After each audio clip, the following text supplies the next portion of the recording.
The morning after the silence is the first thing, not the absence of sound, but the presence of something worse, the weight of a silence so complete that it presses against the eardrums. That makes breathing feel like an act of deliberate defiance against the house itself. It is the morning of October 14th, 1845, in London's Belgravia district, and the Blackwell mansion is holding its breath in a way that suggests it will never exhale again. Mrs. Eleanor Hastings has been the head housekeeper of the Blackwell residence for 31 years. She has managed the household through 2 generations of the Blackwell family.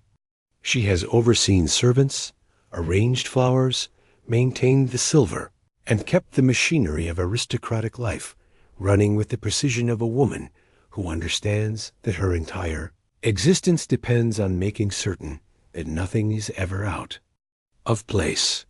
She is 63 years old, and she has never, in all her years of service, encountered a silence like this. She enters through the servants' entrance, as she always does. The kitchen is cold. The fire has gone out. The copper pots hang on their hooks, untouched, exactly as she left them the previous evening when she dismissed the kitchen staff at 5 o'clock. Lord Blackwell had been very specific about this detail. No servants were to remain in the house after 5. The dinner party was a private affair. He and his guests would see to themselves. This had been unusual. It had been noted by the servants as unusual. But Lord Blackwell's wishes were not questioned. He was a man of particular tastes, a man of scholarly interests that the household had learned not to inquire about too closely. And so when he said that the servants should leave, they left. Now, in the morning light that struggles through the fog outside, Mrs. Hastings climbs the stairs from the servants' quarters. She is moving more slowly than usual. She knows, without knowing how she knows, that something is wrong.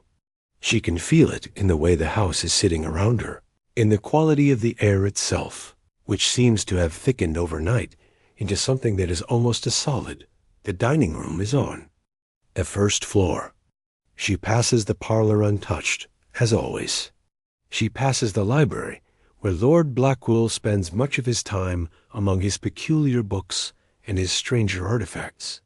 The library door is closed. She does not open it. She does not look inside.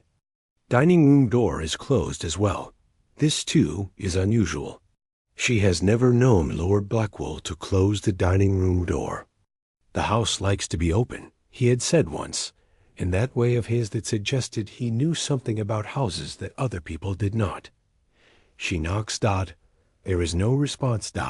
She knocks again, louder this time, using the soft knock that she has perfected over 3 decades of gentle household management. The knock that says, "I am here to serve, not to intrude. I am making my presence known because it is appropriate to do so, but I fully expect that I will be ignored and will quietly retreat." But the door does not open. She tries the handle. It is unlocked. She pushes the door open very slowly, as though she is disturbing something that should not be disturbed, something that prefers to remain closed. The smell is the second thing. Not the smell of death. She is old enough to have experienced death before, has laid out bodies for burial, has cleaned rooms where the process of decay has begun. But this is something different. It is sweet and wrong, and it seems to coat the inside of her nose and mouth with a thickness that makes it difficult to swallow. The candles are still burning. Not actively burning, they have burned down to pools of wax, and the flames have long since died, and the room has been without light for hours. But they are still there, arranged around the table, creating the visual evidence of light that no longer exists. The table is set for 13, 12 place settings for the guests, and 1 at the head for Lord Blackwell himself. But there are only 12 bodies seated around the table.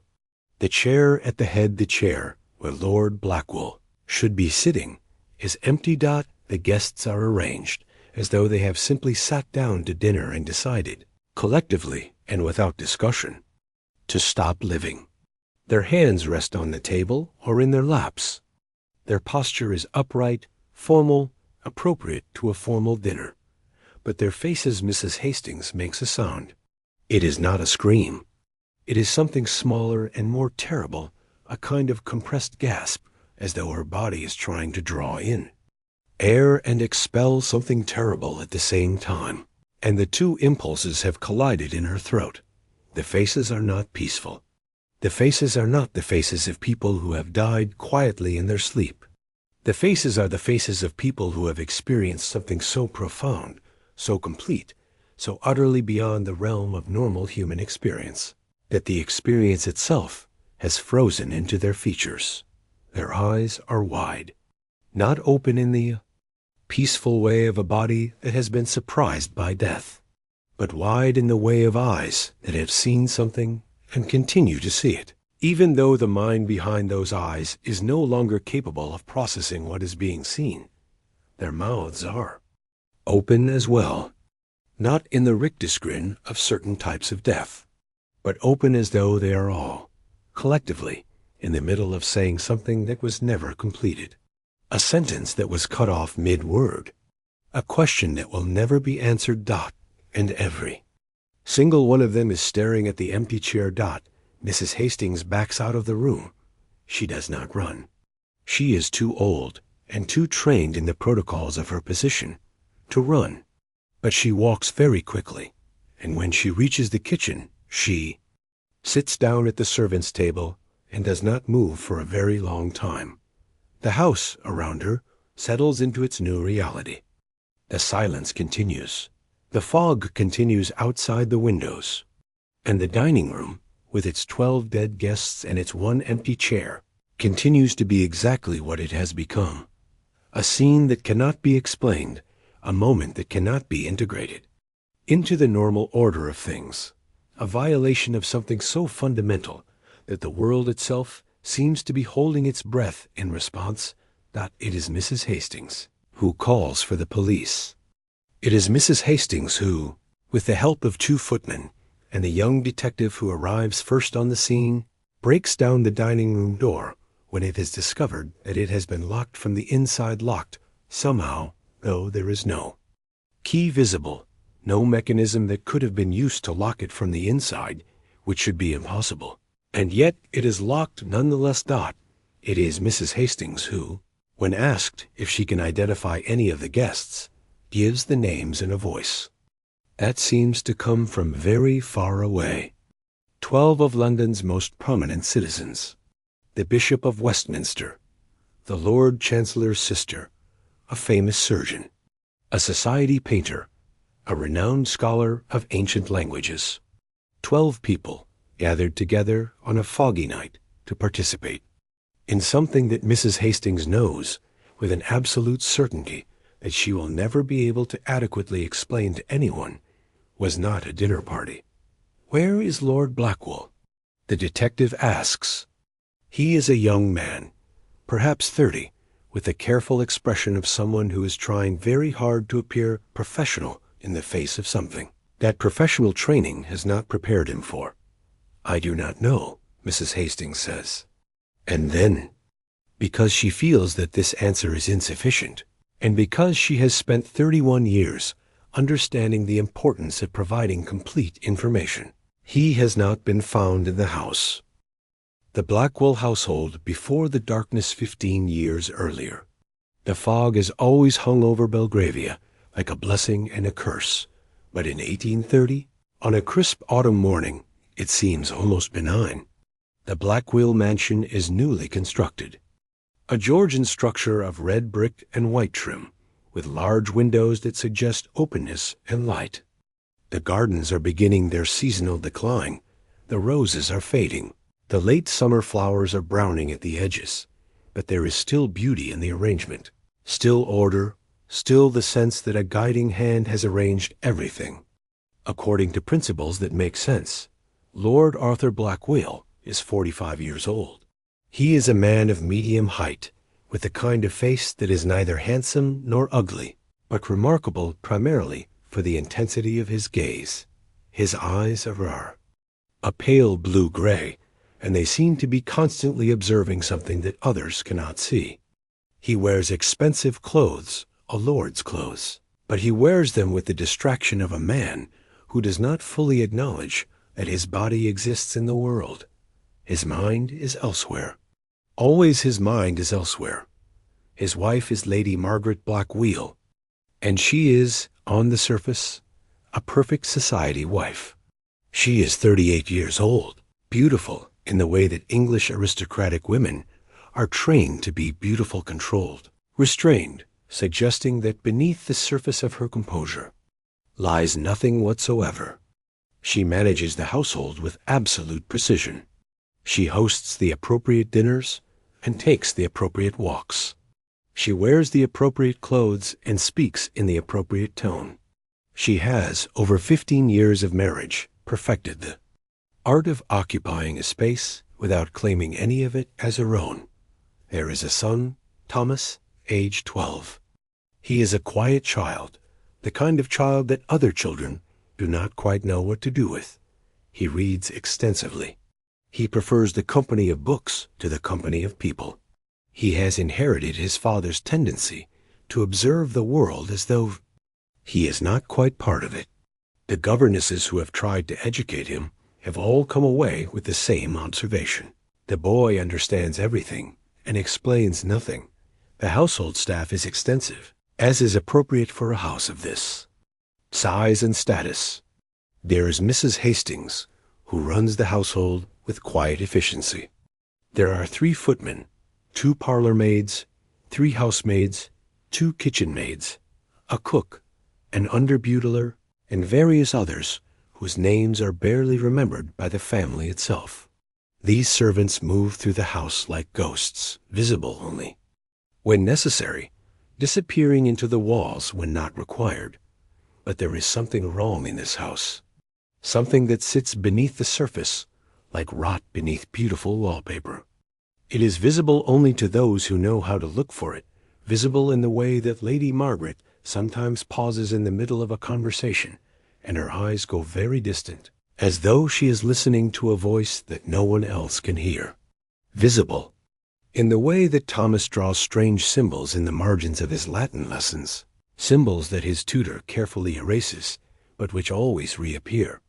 Visible in the way that the servants move through the house with a particular wariness, as though they are crossing a space that might, at any moment, decide that they do not belong in it. Lord Blackwell spends most of his time in the library. The library is his domain, and it is understood throughout the household that this is a domain into which one does not venture without explicit invitation. The door is usually locked. When it is open, which is rare, glimpses can be caught of walls covered entirely with books, thousands of books, some of them very old, some of them in languages that are not English, some of them bound in materials that seem unusual and perhaps wrong. There are, in the library, artifacts as well.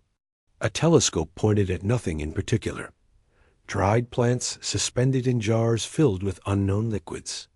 Charts marked with symbols and drawings. Maps of places that do not appear on any standard map of the world. It is as though Lord Blackwell is conducting an investigation into something that the rest of the world has agreed does not exist. He is a scholar, it is said. He has private interests. He is eccentric, as many men of means and education are eccentric. No one comments directly on the peculiarity of his pursuits, but everyone knows. Everyone can feel it, the way one can feel the presence of something living in the walls of an old house, not threatening, necessarily, but undeniably there. Margaret takes her tea in the parlor every afternoon at 4 o'clock. She sits by the window that overlooks the street, and she watches the people passing by with the intensity of a woman studying an unfamiliar species. Sometimes visitors come, other ladies, dressed in the correct clothing, speaking in the correct manner, and Lady Margaret receives them with perfect hospitality, serving tea that is the correct temperature, making conversation that is appropriate to the season and current events, maintaining, throughout the entire visit, the expression of a woman whose thoughts are engaged elsewhere. One visitor, the Countess of Swinton, notices this quality and comments on it to her carriage driver as they depart. Lady Margaret is not present. I do not know where her body is, but her mind is not here. The servants notice it too, but they say nothing. Or rather, they say things, in the servants' hall, in whispers that dissolve as soon as anyone in authority appears.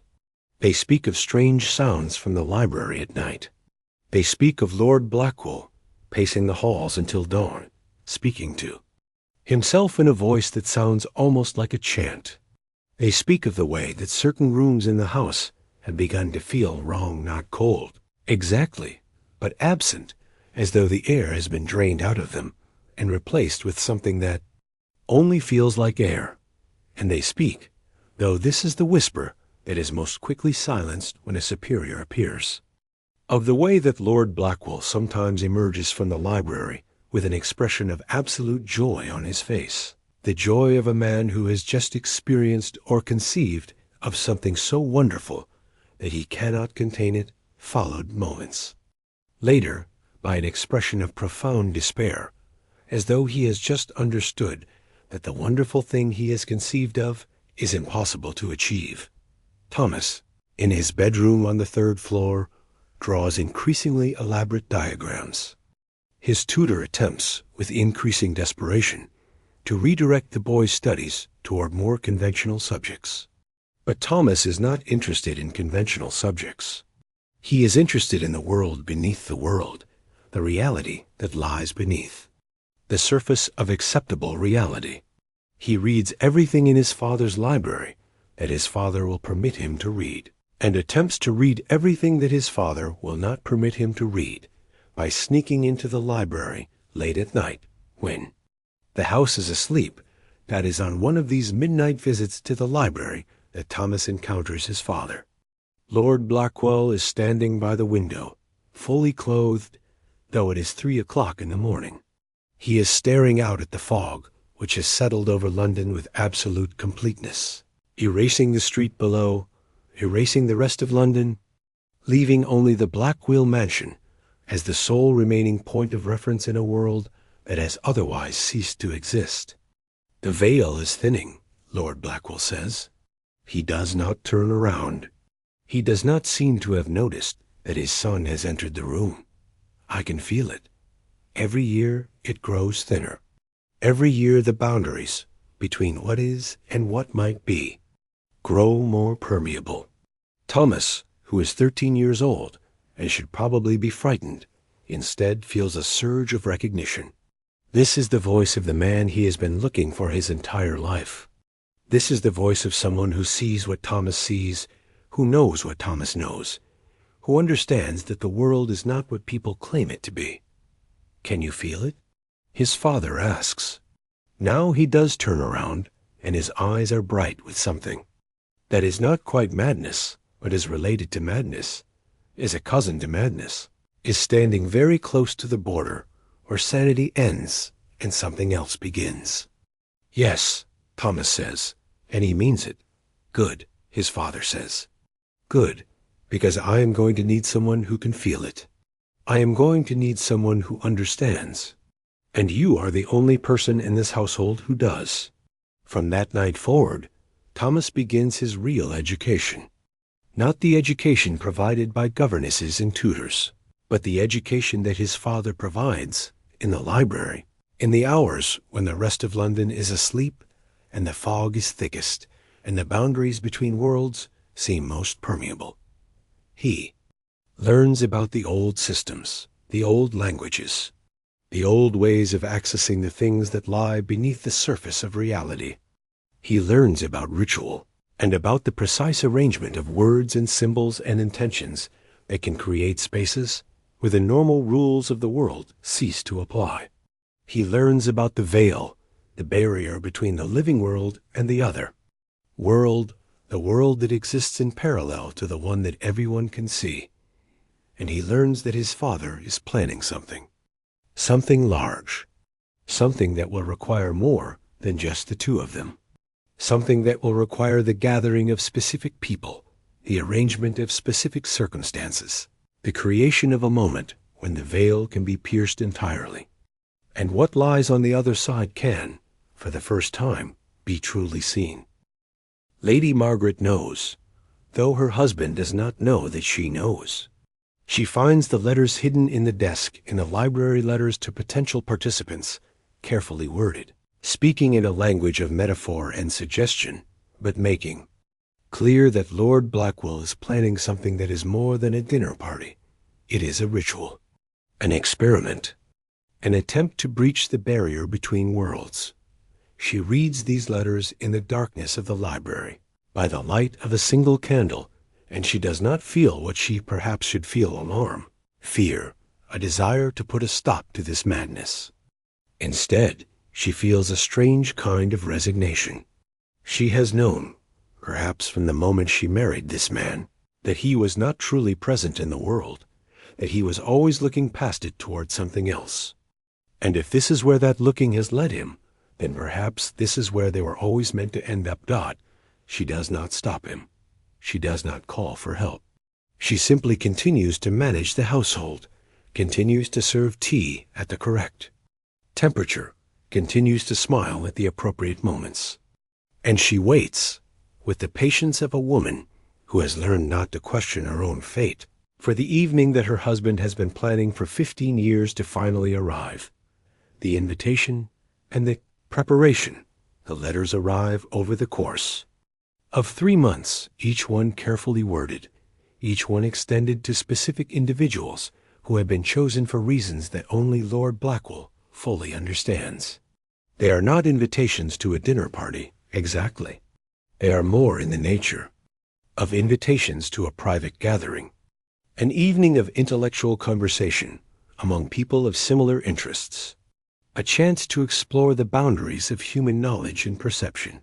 Those interested are asked to respond with discretion. The responses arrive slowly. Some decline those who understand, perhaps from experience, what is really being asked of them. But 12 accept.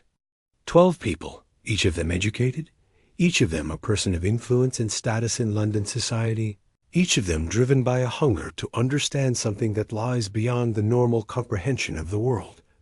The Bishop of Westminster, who has begun to question whether God exists in the way that he has been trained to believe God exists, and who wonders what might be revealed in the spaces where God is not. The Lord Chancellor's sister, a widow with nothing left to lose, who has experienced visions that the doctors have labeled as hysteria, and who wants confirmation that she is not mad. A surgeon famous for his anatomical work, who has dissected hundreds of bodies and begins to wonder if the human body contains something beyond what the scalpel can reveal. A painter, celebrated for his portraits, who has begun to see something in his subject's eyes that he cannot paint, something that suggests a world beyond the visible one. A scholar of ancient languages, who has translated texts that should not exist and describes rituals that should not work. A mathematician obsessed with patterns and proportions. A composer who hears music in the spaces between notes. A politician who has gained everything the world can offer and found it all to be empty. A widow who lost her child and wants to know if death is truly an ending. A physician fascinated by the nature of consciousness. A retired military officer who has seen things in distant lands that civilian life has not permitted him to speak about. And a woman whose identity is never fully revealed, who contacts Lord Blackwell directly and whose presence, when the evening arrives, seems to be the linchpin of the entire operation. In the weeks before the gathering, the household becomes aware that something is approaching. The servants feel it, the way animals feel a storm before it arrives. There is a tension in the air that has nothing to do with actual events and everything to do with anticipation. The sense that something is being built toward, that the house itself is becoming a vessel for something that has been carefully prepared. Thomas, now 27 years old, assists his father in making the final preparations.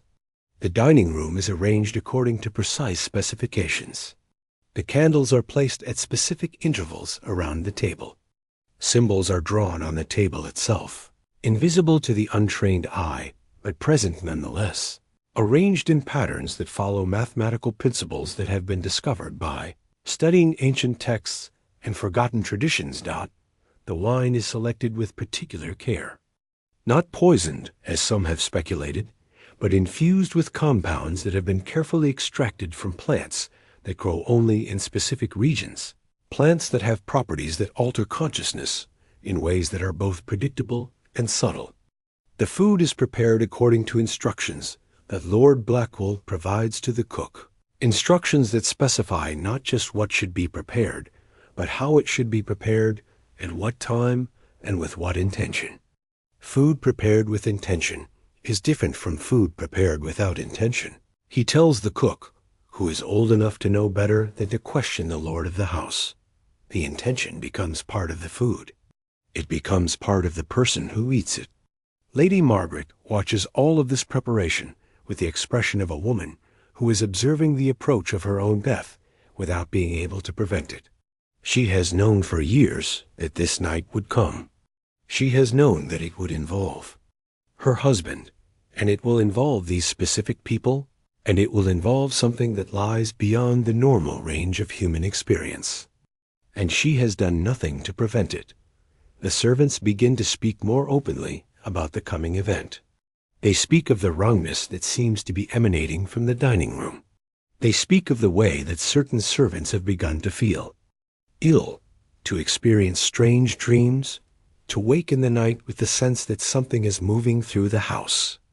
They speak, in their whispers, of the need to leave, to find employment elsewhere, to escape the Blackwell mansion before the night of October 13th arrives, but most of them stay, because they have nowhere else to go, and because leaving a position in a house of this status is not something that can be done without consequence, and because, in some strange way, they are beginning to understand that they are being held in the house by forces that have nothing to do with employment contracts or financial necessity.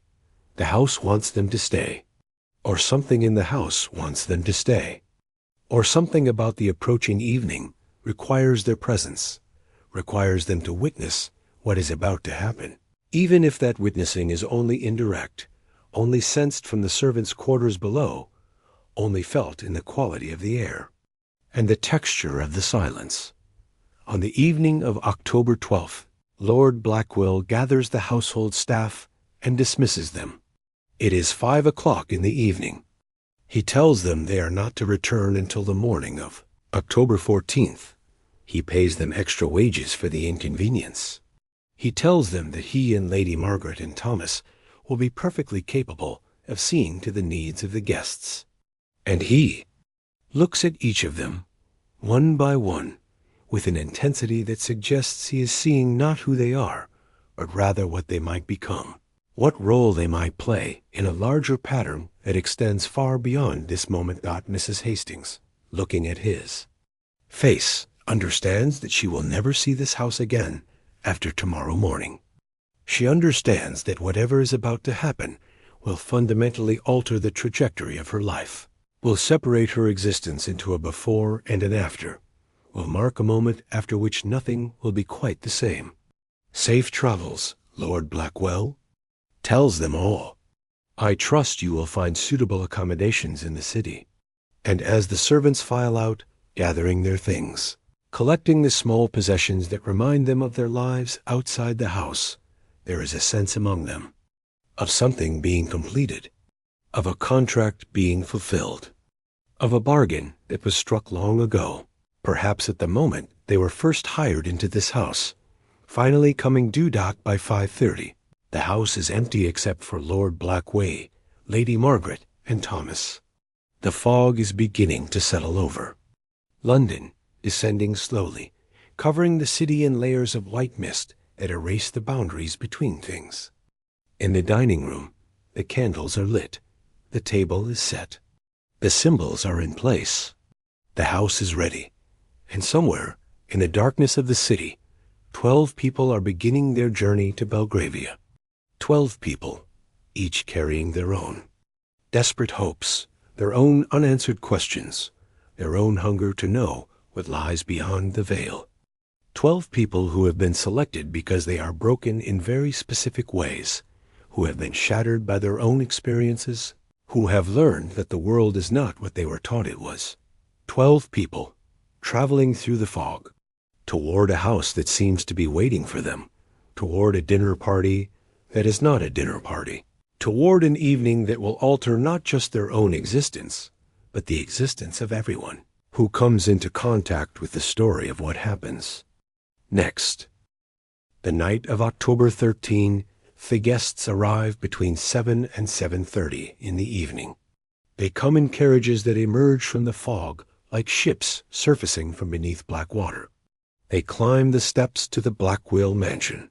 They ring the bell, and the door opens, and Lord Blackwell stands in the doorway, smiling not the smile of a man greeting dinner guests, but the smile of a man welcoming participants to a ritual that will change them forever, that no one remarks on the absence of servants.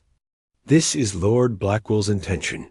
He has specifically requested that his guests come alone, that they bring no companions, that this evening remain private and undocumented by anyone who is not meant to be present.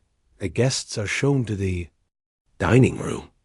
They note, though they do not comment, that every detail is exactly as they expected it to be, exactly as their fevered imaginations have been picturing it for weeks.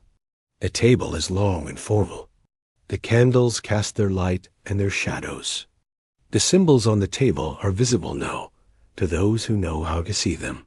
The room feels different from the rest of the house, separated, somehow, placed in a category of existence that is distinct from normal space. Lady Margaret and Thomas stand at either end of the table, wearing clothes that are not quite ceremonial, but are clearly not everyday wear either. They do not speak. They serve the courses with a precision that suggests they are enacting a script that has been rehearsed many times. The wine is poured. It is exceptional, the guests note this. Better than anything they have ever tasted, complex and strange, with a flavor that seems to contain multitudes, that seems to shift as it sits on the tongue. Lord Blackwell sits at the head of the table, and he begins to speak. He speaks about the veil. He speaks about the barrier between worlds. He speaks about the ways in which human consciousness can be trained to perceive things that lie beyond the normal range of perception. He speaks in a voice that is mesmerizing. It seems to come from very far away, that seems to be describing something that he is witnessing, even as he is describing it. Tonight, he tells them, we will part the veil. Tonight, the boundaries between worlds will become permeable. Tonight, you will see what lies beyond. You will understand what has been hidden from you. You will know, finally, the truth that civilization has been designed to keep from you. The guests listen. They are beginning to feel the effects of the wine, now not intoxication, exactly, but a kind of alteration of perception, a softening of the boundary between the internal world and the external world, a sense that their own thoughts are becoming visible, are beginning to take on shape and weight and substance in the space around them. Lord Blackwell stands. He begins to chant. The words are in no language that any of the guests speak, but the sounds are familiar somehow, are resonating with something deep in their minds, are awakening something that has been sleeping since childhood, something that they have been trained to ignore. And as he chants, Thomas and Lady Margaret begin to move around the table. They do not touch the guests. They do not do anything obvious, but they seem to be manipulating something, the air itself, or the light, or something that exists in the space between the guests and the candlelight. Something is shifting. Something is being arranged.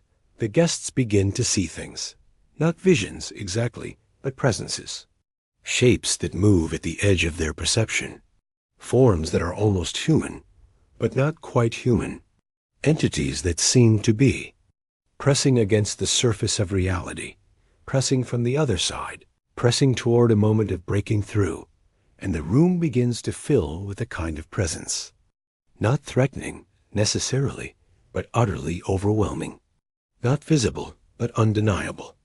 The guests recognize it all at once as something that has always been present in their lives, something that they have always sensed, but have never been permitted to acknowledge. It is the presence of the other world, the presence of the thing that lies beyond the veil. The candles seem to brighten, though they are burning lower. The room seems to expand, though the walls are still in the same places. Time seems to slow. Each moment stretches out, becomes eternal, becomes a complete universe unto itself. Lord Blackwell continues his chanting. His voice grows louder, or perhaps the guests are simply becoming more attuned to it. The words seem to be opening something. The air seems to be becoming thinner. The boundary between this world and the other world seems to be growing dangerously thin, and the guests begin to understand that they are about to witness something that no living human should witness. They understand that they have been brought here to be sacrificed, not in a physical sense, not in the crude way that sacrifice is usually understood, but in a metaphysical sense. They have been brought here to be offered as observers, as witnesses, as the price that must be paid for the veil to be parted. They try to move, but they find they cannot. Their bodies will not obey them. They are frozen in their chairs, watching as the room around them becomes increasingly unreal, increasingly wrong, increasingly filled with the presence of something that should not be present in the world. The fear begins. It starts in the pit of their stomachs and spreads upward until it reaches their faces, until it finds its expression in the widening of their eyes, the opening of their mouths. They are experiencing something that human consciousness was not meant to experience. They are seeing what should not be seen. They are understanding what should not be understood. And slowly, as the evening progresses, or what feels like evening, what might have been hours, or might have been moments, their hearts begin to stop, not all at once. One by one, the scholar of ancient languages goes first. His eyes roll back, his mouth goes slack, and then he is simply gone, his consciousness departed, his body left behind. Then the painter, then the mathematician. The others follow, one by one, their hearts ceasing to beat, their bodies remaining upright, their eyes remaining fixed on the empty chair at the head of the table, the chair where Lord Blackwell is no longer sitting, because Lord Blackwell has disappeared. No one sees him leave. No one sees him move. But as the evening progresses, as the deaths accumulate, as the room becomes increasingly filled with the presence of the other world, Lord Blackwell seems to fade, to become transparent, to gradually cease to exist in this world entirely. By the time the last guest's heart stops beating, Lord Blackwell is no longer present at all. The chair at the head of the table is empty, and it remains empty, holding an absence so profound that it seems to be the most real thing in the room. Thomas and Lady Margaret stand in the corners of the dining room and watch. They do not move. They do not attempt to help the guests or to stop what is happening. They simply observe, as though they are witnessing something that has already been determined, something that they have already chosen to allow. At some point, no one will ever be able to determine exactly when the presence in the room begins to withdraw. The other world begins to fade back behind its veil. The boundaries begin to solidify. The candles begin to burn down toward the pools of wax where they will extinguish themselves, and the room gradually returns to normal, or what seems like normal. The symbols on the table remain. The furniture remains in its precise arrangement.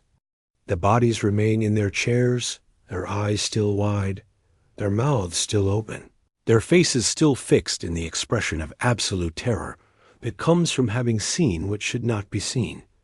Thomas and Lady Margaret leave the dining room. They close the door behind them, and they wait in the darkness of the house for the morning to come, for the housekeeper to arrive, for the world to discover what has been done. The fog outside grows thicker. By morning, it will be impossible to see more than a few feet in any direction. The street will be invisible. The rest of London will be invisible. The house will exist in a bubble of white mist, separated from the rest of the world, isolated alone, holding its secret. The candles burn down. The wax pools harden. The bodies in the dining room grow cold. And somewhere, on the other side of the veil, something has broken through. Something has seen the world. Something has tasted the presence of living human consciousness. And having tasted it, it will never be satisfied with only observing from a distance again. The investigation and the questions, the news, spreads through London like fire. 12 dead, all at once. All at the same dinner table. The most prominent citizens of the city gathered in one room and then dead. No signs of violence. No signs of poisoning. The official verdict is cardiac arrest en masse, which the doctors themselves acknowledge is medically impossible, and yet the evidence seems to support it. 12 people, their hearts having stopped simultaneously or near simultaneously. Their bodies positioned as though they have simply chosen to stop living. The investigation is immediate and intense. Scotland Yard brings in its most experienced detectives. There are inquiries into the wine, into the food, into the possibility that some kind of gas has filled the room. Everything is tested. Everything is analyzed. And everything comes back negative. There is no poison. There is no gas. There is nothing that could explain the deaths. The question becomes, where is Lord Arthur Blackwell? The house is searched from top to bottom. The library is examined with particular intensity. Books are catalogued. Artifacts are confiscated. Documents are preserved as evidence. And in the library, investigators find enough material to fuel speculation for years. There are letters describing rituals. There are diagrams depicting what appears to be some kind of ceremonial structure.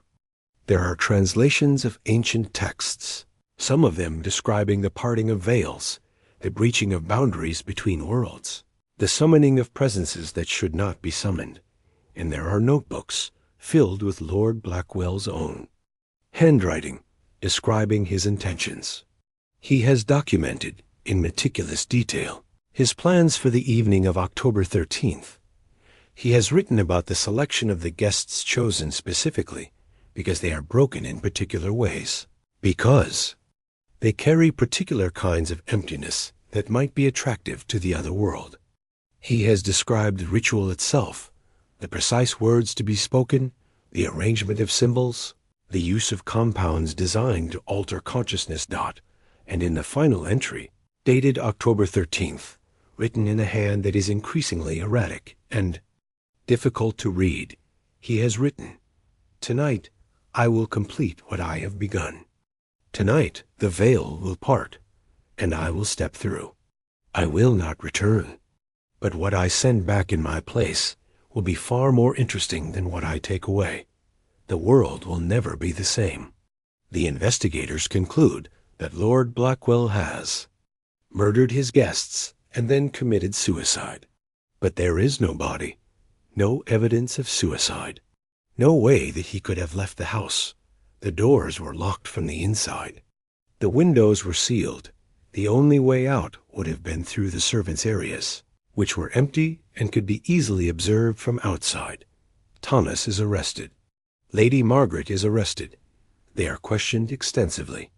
Thomas maintains absolute silence. Lady Margaret speaks, but only to deny any involvement in the deaths, to claim that she and her son are victims of her husband's madness, that they were as much in thrall to his plans as the guests were, that they should not be blamed for what was clearly an act of deliberate evil orchestrated by a man who has now vanished from the world. But the evidence is ambiguous. There are no physical marks on Lady Margaret or Thomas suggesting they had anything to do with the deaths. There is no motive that makes sense.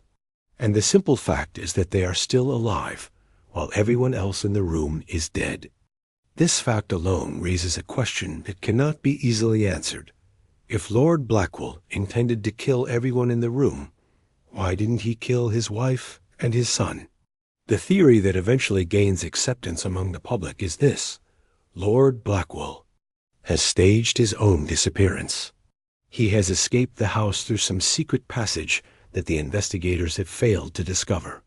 He is hiding somewhere in London, or perhaps he has fled to the continent, and he will never be found.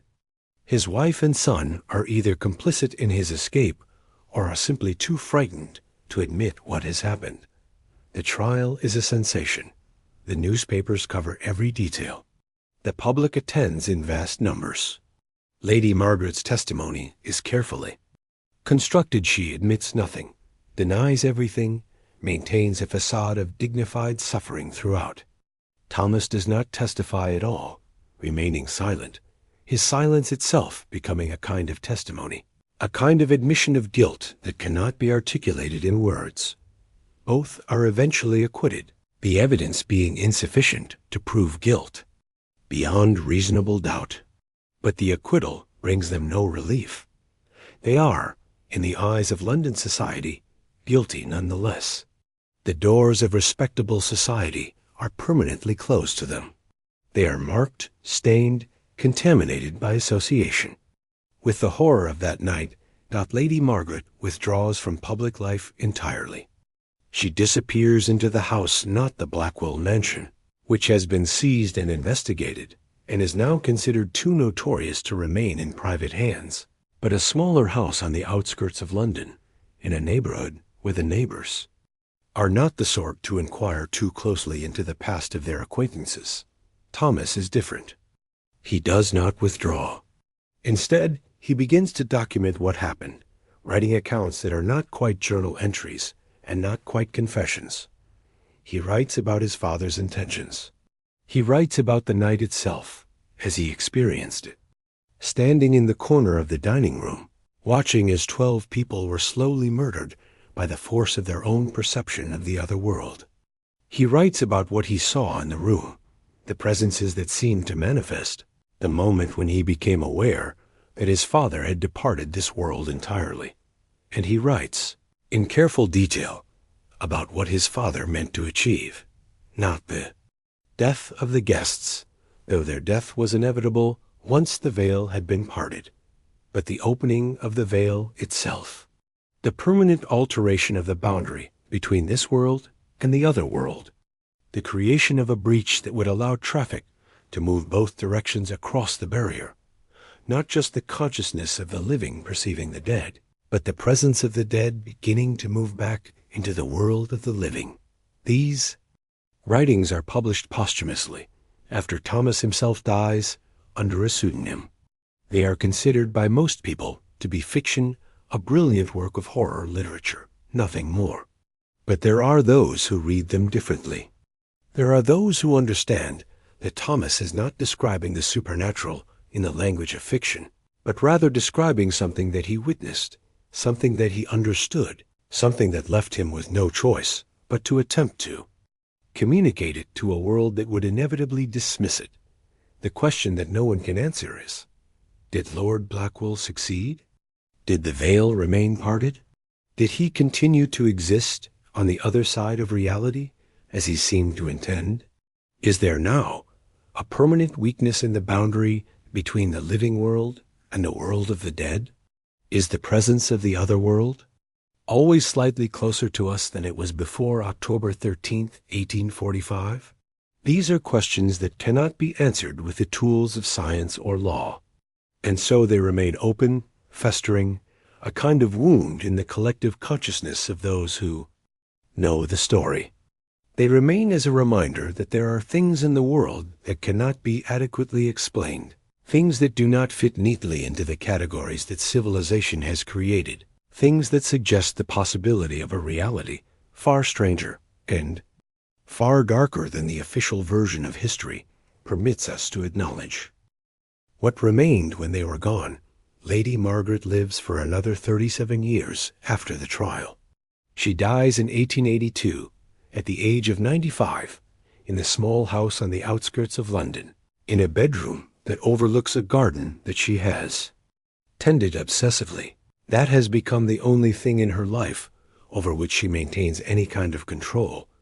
The house falls to distant relatives, who sell it as quickly as they can.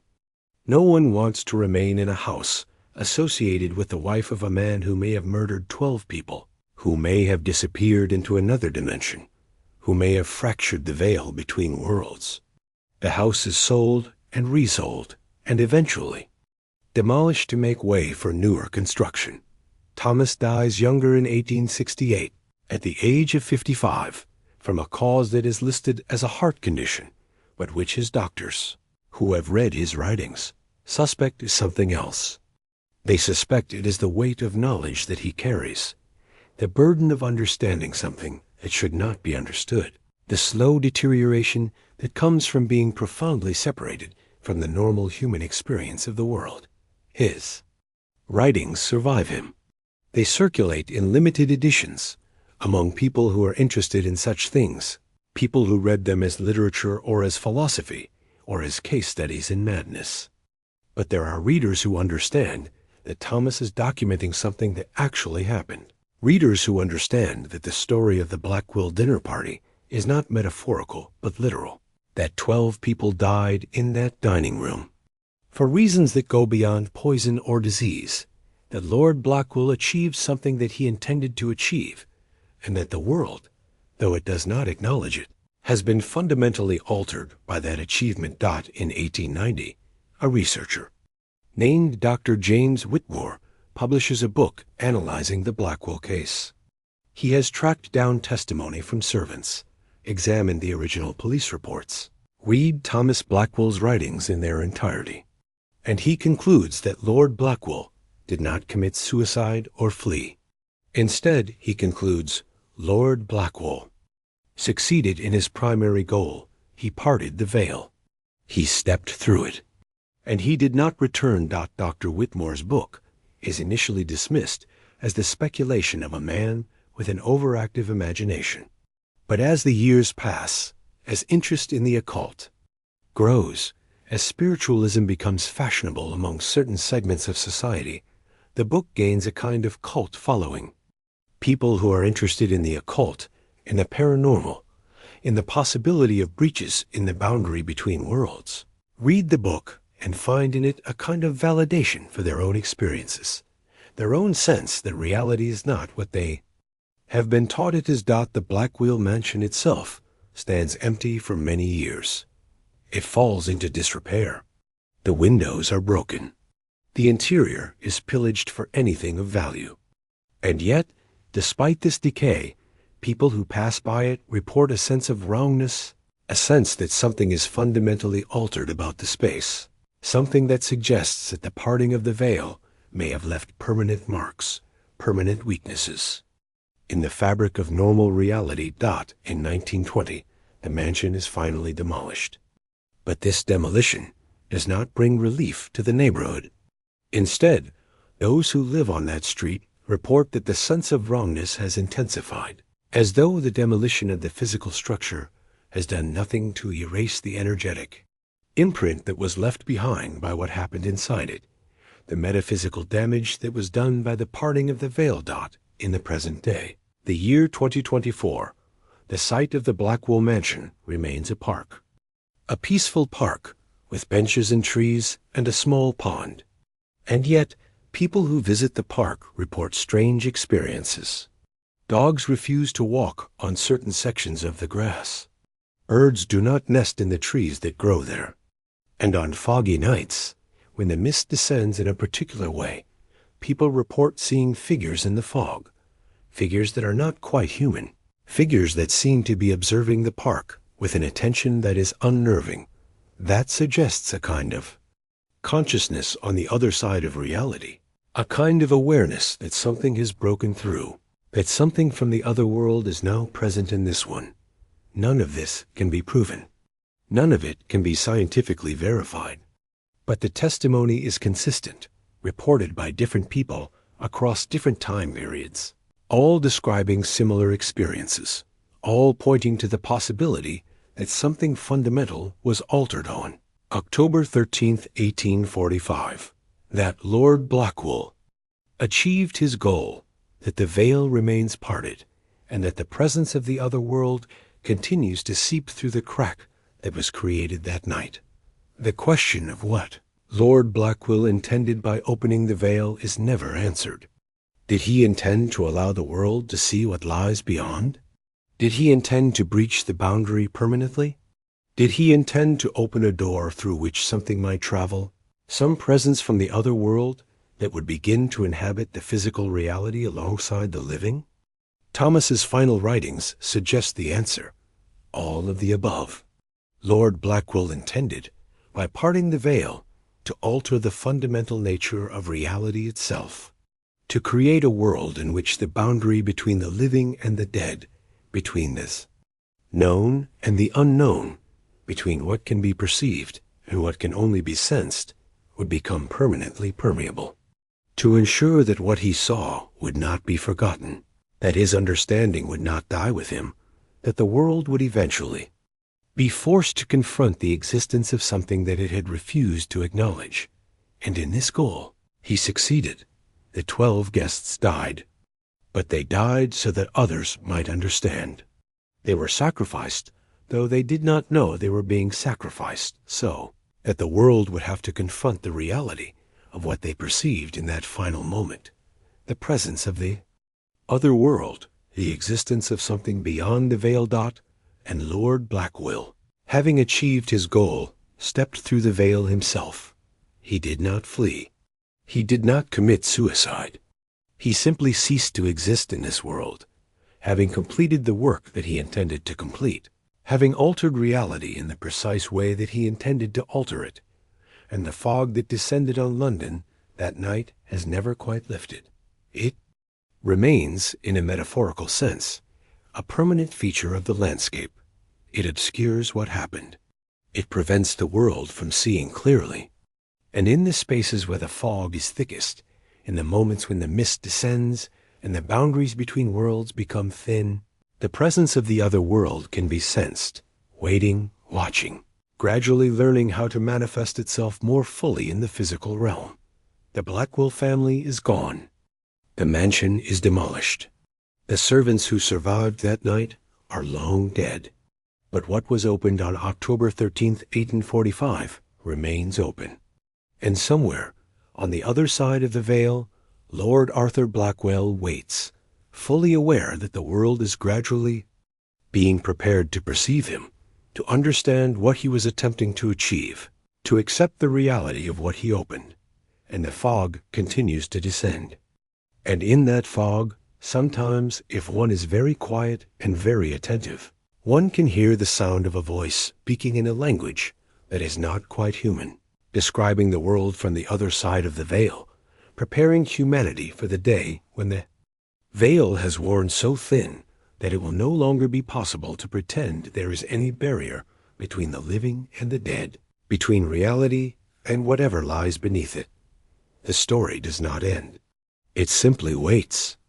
It waits for the day when the world is finally ready to acknowledge what happened, when humanity is finally prepared to see what the 12 guests saw, what Lord Blackwell saw, what has been waiting patiently on the other side of reality for nearly 200 years. And when that day comes, when the veil finally becomes completely transparent, when the world can no longer deny what is pressing against the boundary of this reality, the first voice that will be heard will be Lord Arthur Blackwell's, speaking from the other side, describing what he found there, describing what has been waiting all along in the spaces beyond human perception. The fog will lift, and everything will be revealed. But until then, we wait, in our ignorance, in our denial, in the comfortable belief that the world is only what we can see and measure and control, while the presence of the other world grows stronger, while the crack in the veil grows wider, while the day approaches when the careful separation between the living and the dead, between reality and whatever lies beyond it, finally collapses entirely. And in that moment, The Blackwell dinner party will not seem like a tragedy. It will seem like a warning. A warning that was delivered nearly 200 years ago. A warning that was conveyed through the deaths of 12 people. A warning that Lord Blackwell contended to be remembered, to be studied, to be understood as the moment when the world was forever changed, when humanity's comfortable illusions about the nature of reality were first shattered. The question that remains, the question that has haunted London for nearly 2 centuries, is simply this: did we learn the lesson? And if we did, what will we do with the knowledge? The answer, perhaps, is that we still do not know, that we are still waiting for the day when the veil becomes so thin that we can no longer pretend ignorance, that we are still existing in the shadow of a night that forever altered the fabric of reality, even though we have not yet acknowledged it. And in the fog that periodically descends on the city, in the strange moments when reality seems to shift slightly, when consciousness seems to expand beyond its normal boundaries, when the separation between the living and the dead seems temporarily less absolute, the legacy of that night lives on, waiting, always waiting, for the day when the world finally sees. In 2019, during the renovation of an old townhouse in Bloomsbury, workers discover a journal hidden behind the false wall of a bedroom. The journal is written in Lord Arthur Blackwell's hand, and it is dated from the period after October 13th, 1845, which should be impossible, since Lord Blackwell disappeared on that date and was never seen again. The journal contains entries describing Lord Blackwell's experiences on the other side of the veil. He writes about the world beyond, about the entities he encounters there, about the way that consciousness functions without a body, without the limitations of a physical form. And most disturbing, he writes about the plan, the long-term plan, the plan to gradually thin the veil until it no longer exists, to prepare the world for the inevitable breakthrough, to ensure that when the boundaries finally collapse, humanity will be prepared to accept what is waiting on the other side. The final entry is dated October 13th, 2024 exactly, 179 years after the dinner party. In it, Blackwell writes, "The veil grows thinner. The preparations are nearly complete.